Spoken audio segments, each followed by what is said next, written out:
King Charles III appeared to make light of a viral mishap which took place during his first few days as monarch. The new king stepped out for his first in-person visit since the Queen's funeral on Monday, to witness a historic moment. Joined by his wife Camilla, the Queen Consort, the sovereign headed to Dunfermline to celebrate its new city status. Signing a guest book during one of their stops in the new city, Charles is believed to have jokingly referred to what has since been dubbed Pengate, as he said with a laugh while holding a pen, "These things are so temperamental." On September 13, the King and Queen Consort stopped at Hillsborough Castle near Belfast, Northern Ireland, as part of their tour of the home nations. While signing a visitor's book in front of cameras, the new monarch realized to have written the wrong date, September 12 instead of 13. King Charles and Queen Camilla made their first joint visit since the Queen's funeral. Image, Getty. King Charles and Camilla signed a guest book during their visit on Monday. Image, Getty. As he stood up to let Camilla take his seat and sign the guest book, Charles noticed the pen had leaked on him. He said, visibly annoyed, "Oh God, I hate this pen." His wife chimed in to note the ink was going everywhere, which fueled King Charles' bad mood. As he walked away, he said, "I can't bear this BY thing.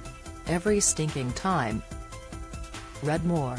Meghan and Harry have chance to be given back HRH titles. King Charles and Queen Camilla were welcomed by a warm crowd. Image, Getty. This outburst, which went viral on various social media, happened while the sovereign was mourning the death of his 96-year-old mother while also undertaking a grueling schedule packed with engagements.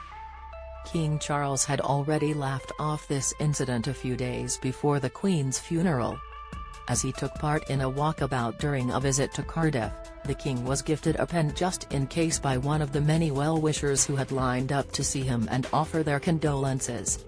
As the surrounding crowd started clapping and laughing at the ironic present, King Charles gracefully accepted the pen, looking clearly amused. Don't miss King Charles III urged to address rift with Meghan and Prince Harry. Expert no way back for Harry and Meghan after new photo released. Report Prince Harry actor sought by Netflix for next series of The Crown. Insight. King Charles had an incident with a leaky pen on September 13. Image, Getty. King Charles was given a pen as a joke during a walkabout in Cardiff. Image, Getty. On Monday, Charles and Camilla were hailed by well-wishers including school children and a local pipe band.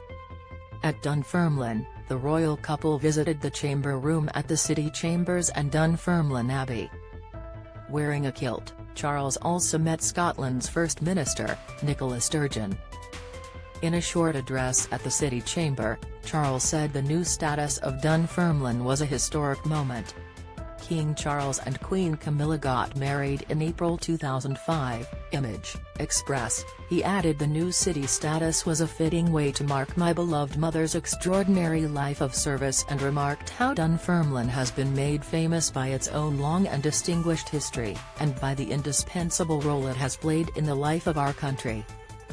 Charles then recalled the Queen's deep love for Scotland, which he described as one of the foundations of her life.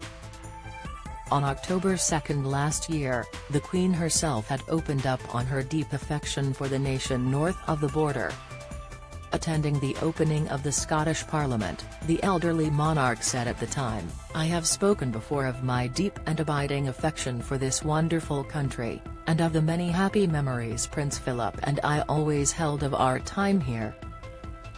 The Queen spoke about her affection for Scotland last year at the opening of the Scottish Parliament. Image, Getty. Trending. It is often said that it is the people that make a place, and there are few places where this is truer than in Scotland, as we have seen in recent times. The late sovereign spent her last few weeks at her beloved Scottish residence, Balmoral Castle. She died peacefully on September 8, with Princess Anne and King Charles at her bedside. Her death certificate, released after the end of the royal mourning period, stated the late monarch's cause of death was old age.